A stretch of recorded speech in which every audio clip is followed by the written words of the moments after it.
Hello, my name is Diane, and I have my testimony, and I'm going to read it to you. All right, here now my story of a long and perilous journey. I was born in Harlem, New York. My biological parents I never knew. Me and my two brothers were placed in an orphanage. I was 4 and he was 5, and my other brother was 6.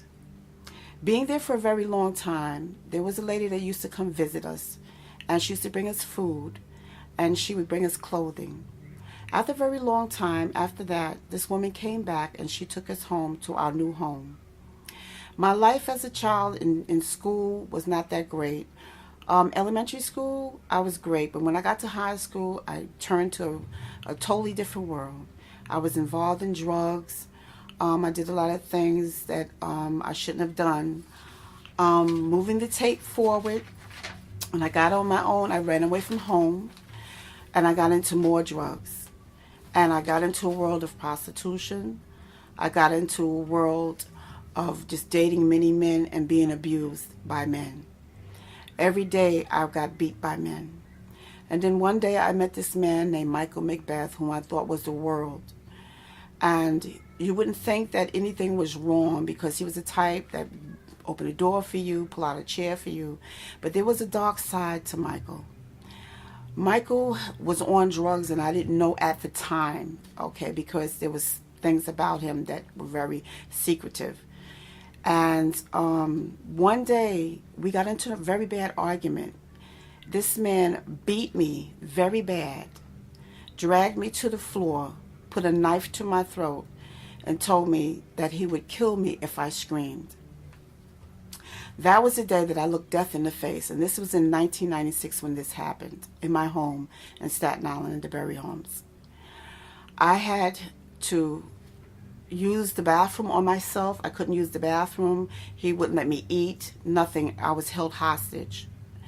A long time after that, somebody had called the police, and they broke down the door, and they arrested Michael.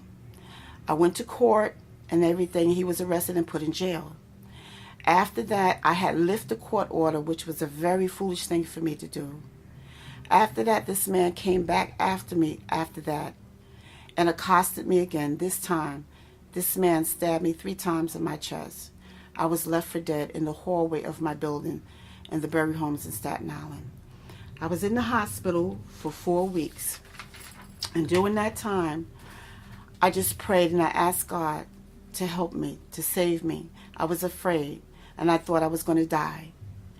But God had whole nother plan for me that I never knew.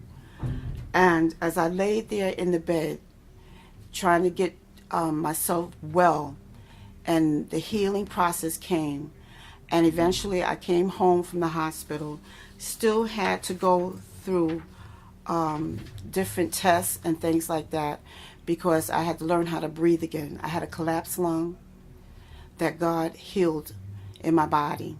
I still have 3 holes in my chest, but those holes were healed by God. I say to anyone that if you're going through anything in your life, God is the answer in your life. God saved me. He healed my body. He rescued me from the place where I was and brought me to a new land. And now I gave my life to God. I'm serving the Lord. And I'm just thankful how He renewed my life, how He saved my life, how He healed my body. And I want to tell everyone, if you're ever going through anything in life, not maybe as bad as what I went through, but if you're going through anything, trust God. Give it to Him. Lay down your life before Him, because He alone will change the course of your life. And you'll be renewed, and you have a fresh new life in Jesus Christ.